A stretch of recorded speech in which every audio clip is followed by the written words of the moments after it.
Pastor అనేవాడు వాడి వ్యాపారం కోసం వాడు ఫైట్ చేయడంలో సక్సెస్ అయ్యాడు. వాడు మన రాముడి గురించి కృష్ణుడి గురించి ఎవరు రావట్లేదు. ఇక్కడ చిన్న గుడి, బాలరాముడి గుడి కట్టాలనుకుంటున్నాం. హిందూ సమాజం అంతా కూడా మాకు సహకరిస్తారని కోరుకుంటున్నాను. మాకు వస్తువు రూపంలోనైనా ధన రూపంలోనైనా సరే మాకు సాయం చేయండి. ఇక్కడ బాలరాముడి యొక్క చిన్న గుడి కడదాం. చర్చి పాస్టర్ ఏమని చెప్తుంటాడు? చెప్తున్నాడు కానీ మారారు. ఏమని చెప్తుంటాడు? ఇందులో మారితే మీకు అన్ని పోతాయి, మీ బాధలు పోతాయి, ధనవంతులు అవుతారు, ఇది అవుతారా అన్నాడు. ఏదో చెప్తున్నారు. మీ పేరు? నా పేరు వెంకటస్వామి. వెంకటస్వామి కాకూరు వెంకటస్వామి మీ పేరు. అంతే చెప్తున్నారు కానీ మీ బాధలను ఉండ దేవుడికి నమ్ముతే ఏదో దేవుడు నమ్ముకున్నాడు.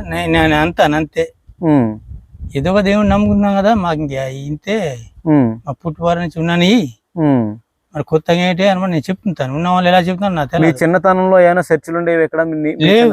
ఏం లేవు. గత 10 ఏళ్ళుగా చర్చిలు కట్టారు. ఒక 10 ఏళ్ళగా ఉంటాయి అంతే.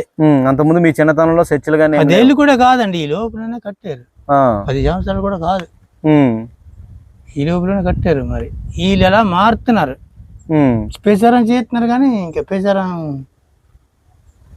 ఇంకొకరు ఇష్టపడలేదు చాలా మంది. అవును, కొంతమంది ఏదో ఈ మాటల వల్ల దిగుతున్నారు. మరి ఎవరైనా హిందూ మన ధర్మం కోసం చెప్పడానికి ఎవరైనా వస్తానరా? అదే ఇప్పుడు వచ్చిందండి బాధ.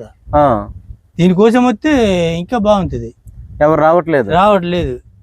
ఇప్పుడు రామకున్నాడు ఎవరైనా పన్నారు రైతులు చేయడానికి రావాలా. మన రాముడి గురించి కృష్ణుడి గురించి ఎవరు రావట్లేదు. జై శ్రీరామ్ అండి. వెంకటస్వామి గారు ఏం చెప్తున్నారంటే, గత 10 ఏళ్ళుగా చర్చి కట్టారు, పాస్టర్లు వస్తున్నారు, మతం మారితే బాగుంటది, మీకు అన్ని వస్తాయని చెప్తున్నారు. ఆయన ఆవేదన ఏంటంటే హిందూ ధర్మం కోసం చెప్పిన వాళ్ళు ఎవరు రావట్లేదు. ఇప్పుడు అదే పెద్ద సమస్య. మా చిన్నతనంలో ఎటు చర్చిలు కానీ ఎవరు క్రైస్తవులు కానీ లేరు. ఈ 4-5 సంవత్సరాల్లో చర్చిలు కట్టి ఇప్పటి వరకు 4-5 మాత్రమే ఈ సనాతన ధర్మాన్ని విడిచిపెట్టి బైబిల్ పట్టుకోవడం మొదలు పెట్టారు. అంటే ఇక్కడ లోపం, పాస్టర్ అనేవాడు వాడి వ్యాపారం కోసం వాడు ఫైట్ చేయడంలో సక్సెస్ అయ్యాడు. వాడు మన వాళ్ళు కొన్ని పెద్ద పెద్ద సంస్థల వాళ్ళు జీతాలు తీసుకుంటూ కనీస వర్క్ వారానికి ఒకసారైనా వచ్చి మన హైందువుల్ని అందరినీ కలిసి వాళ్ళ యోగక్షేమాలు తెలుసుకోకపోవడం వల్లనే వాళ్ళు మతం మారవలసి వస్తుంది. మీరు కూడా దయచేసి మన సనాతన ధర్మ ప్రచారం చేయండి. మీరు రోజు రావాల్సిన పని లేదు. రోజు రావాలంటే మీకు ఇబ్బంది. కనీసం అప్పుడప్పుడు వారానికి ఒకసారి లేదా 10 రోజులకు ఒకసారి వచ్చి మన హిందువులందరినీ కలవండి, వాళ్ళ యోగక్షేమాలు తెలుసుకోండి. దయచేసి నేను చెప్పింది తప్పుగానో లేకపోతే ఇంకోలా అర్థం చేసుకోకండి. మీరు జీతం నిమిత్తం తీసుకొని ఉంటున్నారు కనుక మిమ్మల్ని చేయమని మేము అడుగుతున్నాం. హిందువులుగా మాకు అడిగే హక్కు ఉంది. వీళ్ళ దగ్గర నుంచి మళ్ళీ విషయం ఏంటంటే, సంవత్సరానికి ఒకసారి 100-200 కట్టించుకుంటున్నారంట. వీళ్ళకి ఒక కాషాయ ధ్వజం ఇచ్చింది లేదు సరే కదా, డబ్బులు తీసుకుంటున్నారని కూడా చెప్తున్నారు. వీళ్ళు చాలా పెద్ద తప్పది. ఇన్ని గ్రామాల్లో కనీసం దేవాలయం లేదు, చర్చిలు వచ్చాయి, క్రిస్టియన్ విదేశీ మత ప్రచారం జరుగుతుంది.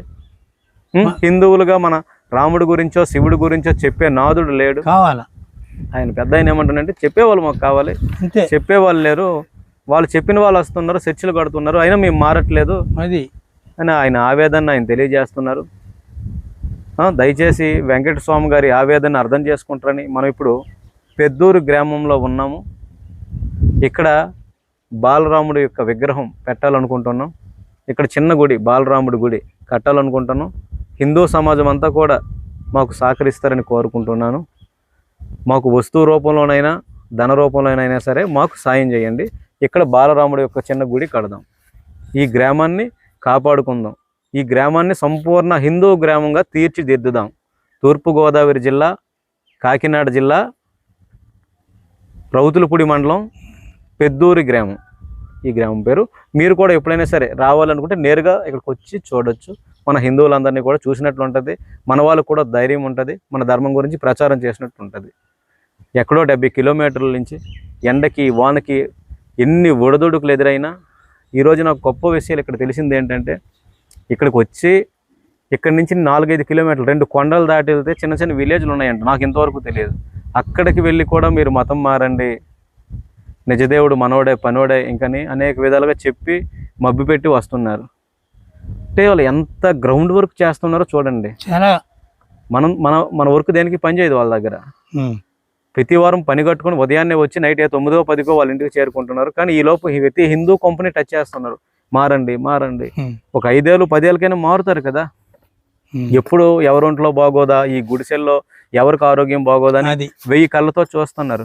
ఎప్పుడైతే వాళ్ళకి ఒంట్లో బాగోలేదో అప్పుడు మనోడు ఎంటర్ అవుతాడు. అది తగ్గిందంటే ఆడైతే మనోడు తగ్గించాడు, ఇంకా మనోడు అంత తోపు తురుము మరొకరు లేరు అని చెప్పి వాళ్ళని అది అవకాశంగా తీసుకొని మతం మారుస్తారు. ఎవరినైనా ఒంట్లో బాగోపోయినప్పుడు ఎవరైనా వచ్చారా? అలాగే చేస్తున్నారండి. అలాంటి ఒంట్లో బాగా లేకపోయినా అక్కడ ప్రవేశించడం.